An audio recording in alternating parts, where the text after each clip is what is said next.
Bienvenue à nouveau sur TeachBling pour la troisième partie de la correction de notre tâche masse blanc numéro 1 sur l'épreuve de calcul.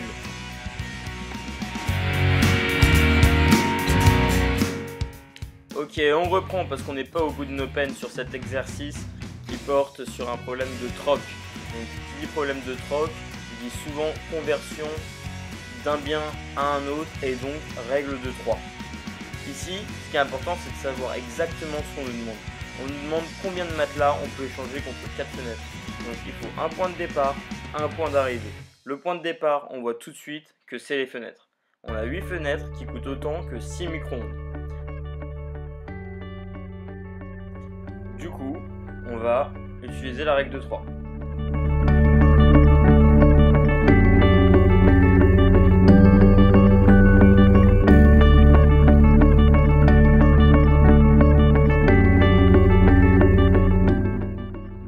On a 8 fenêtres qui font 6 micro-ondes, donc 4 fenêtres font bien 3 micro-ondes.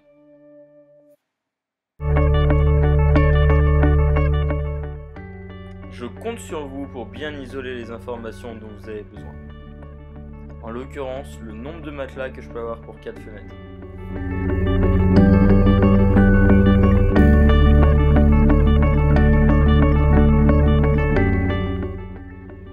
Bon, c'est parti pour des règles de 3 en chaîne. Du coup, avec les 4 fenêtres, je peux avoir 3 micro-ondes. Et on n'est pas au bout de nos peines. Maintenant qu'on sait qu'on peut avoir 3 micro-ondes avec 4 fenêtres, et qu'on peut avoir 10 armoires à cuillère avec 5 micro-ondes, on veut savoir combien d'armoires à cuillère on peut avoir avec nos 3 micro-ondes, qu'on a déterminé tout à l'heure. En l'occurrence, on voit avec le calcul qu'on peut avoir 6 armoires à cuillère. Et enfin, avec ces 6 armoires à cuillère, on veut savoir combien on va pouvoir avoir de matelas. Sachant que 15 matelas sont équivalents à 9 armoires à cuillère. Et ça, vous le voyez en jaune.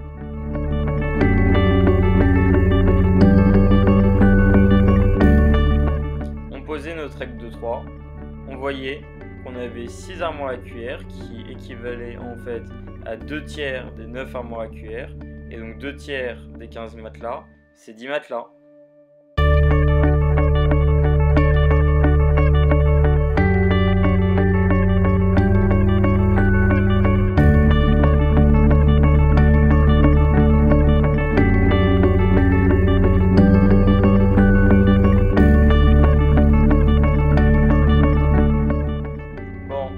À la suite, on a un exercice très classique sur les âges. Anne a un an de moins que le double de l'âge d'Antoinette. Par ailleurs, le triple de l'âge d'Anne fait 7 années de plus que le quadruple de l'âge d'Antoinette. Quel âge a Antoinette ?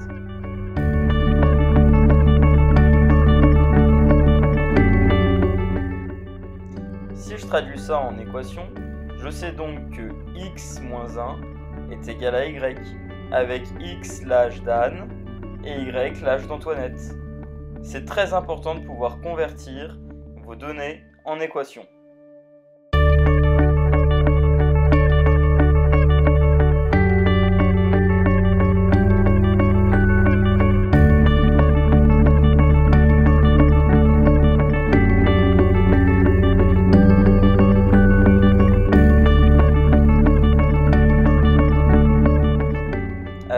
J'espère que vous êtes prêts à traduire des textes en équations. C'est extrêmement important le jour de l'épreuve. Allez, tentez le coup et faites pause.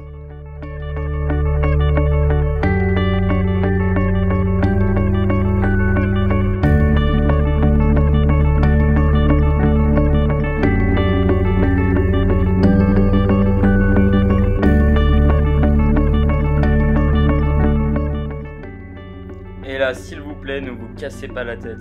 Il suffit de remplacer y égale x moins 1 dans l'équation en orange.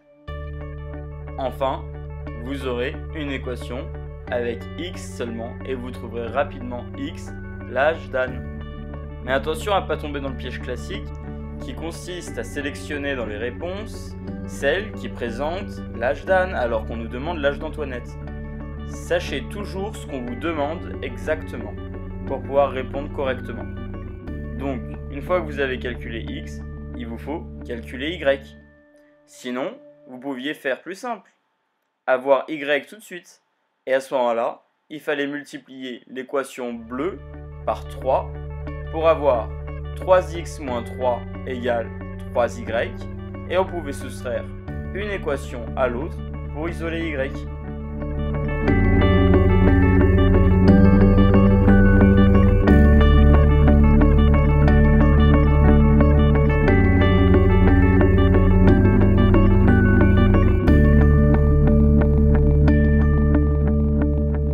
Tout va bien? Allez, on repart. Grisha a 7 fois plus de timbres dans sa collection que Marc. Si Marc lui en donnait 2, il en aurait 15 fois moins. Combien Grisha doit-il donner de timbres à Marc pour en avoir autant? C'est encore un problème d'équation.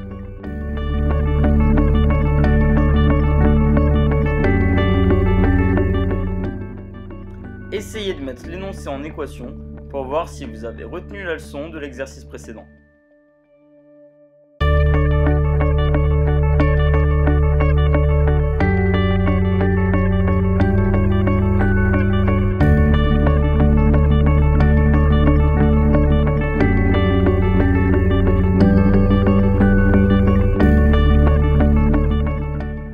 Appelons G le nombre de timbres de Grisha et M le nombre de timbres de Marc.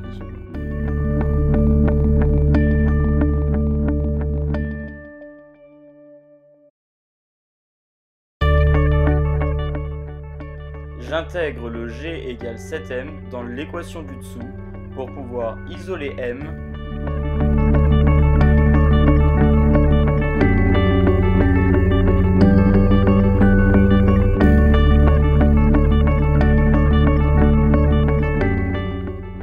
Une fois que j'ai isolé M, je sais exactement combien de parts Grisha a et je peux faire le partage. Bon, on passe à un petit exercice sur des conversions, mais pas n'importe quelle conversion. On nous demande de combien on doit baisser un rayon pour convertir une R en taille réelle sur une R en taille papier, en carte. Pour votre concours, n'oubliez jamais que pour convertir des R, on utilise un tableau où les colonnes sont doubles. Pour les cubes, c'est-à-dire pour des volumes, le tableau sera avec des colonnes triples. Enfin, si je veux diviser une R par 100, je dois diviser le rayon par 10. Parce que dans la formule de l'aire d'un cercle, j'ai l'aire qui est égale à pi r carré. Ce qui veut dire que si je divise mon rayon par 10, en fait, je vais diviser mon aire par 10 au carré et donc par 100. Le même principe s'applique ici. Je vois que mes 50 mètres carrés d'air sont équivalents à 500 000 cm². Or, je veux que ça représente 5 cm² sur le papier. Je dois diviser donc mon air par 100 000 et par conséquent mon rayon par racine de 100 000. C'est donc la réponse C.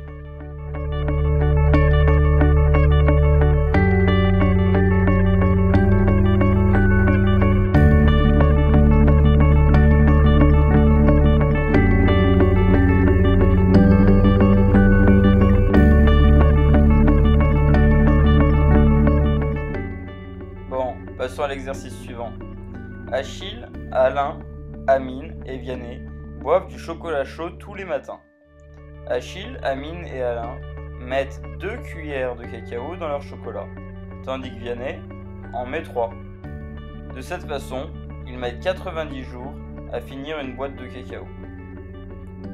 Alors, certes, on nous présente les chiffres comme étant une moyenne journalière de consommation. Mais sachez que lorsqu'il y a moyenne, il y a toujours somme. Et du coup, ça veut dire qu'en 90 jours, il consomme au total 90 fois 9 cuillères, puisque à E4, il consomme 9 cuillères par jour.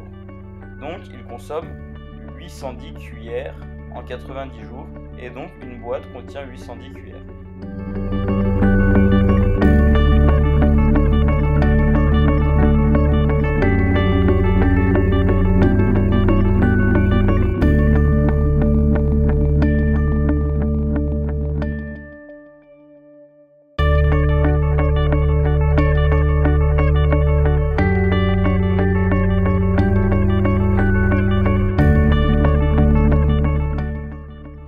Donc si Vianney arrêtait de consommer, il y aurait 6 cuillères par jour de consommation.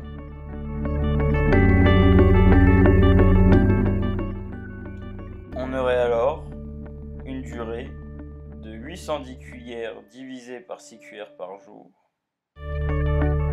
pour consommer une boîte.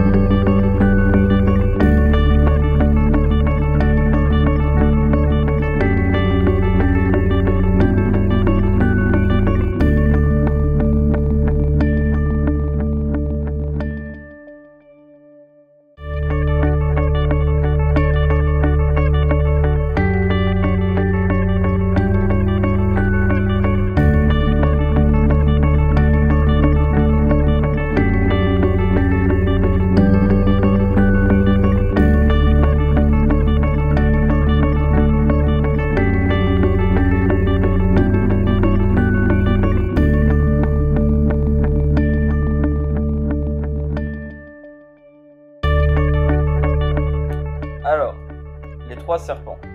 En fait, c'est encore un problème d'équation. Ça deviendrait presque une manie.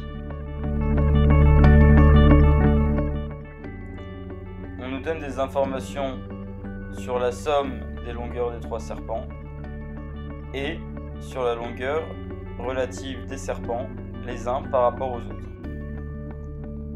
On sait que chaque serpent a une taille 50% plus élevée que le serpent d'après.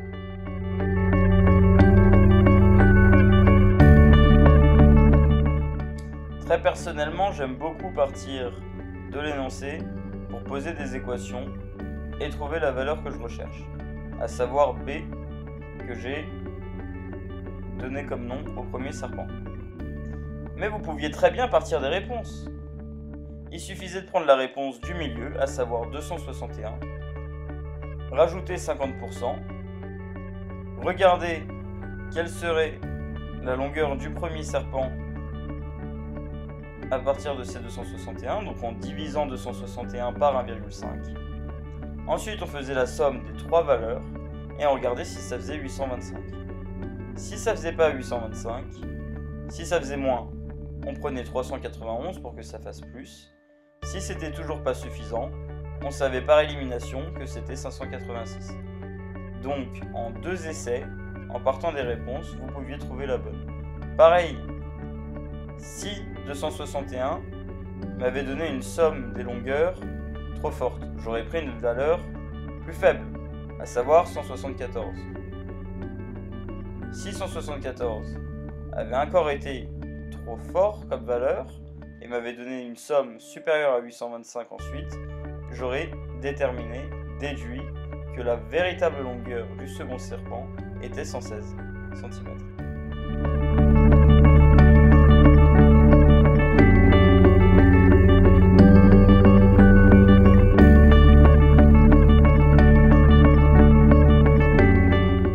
Comme on le disait, il ne faut surtout pas hésiter à poser ces divisions. Mais là, on voyait tout de suite que c'était la réponse C, parce que notre résultat commençait par un 2 et on n'avait pas besoin d'aller plus loin.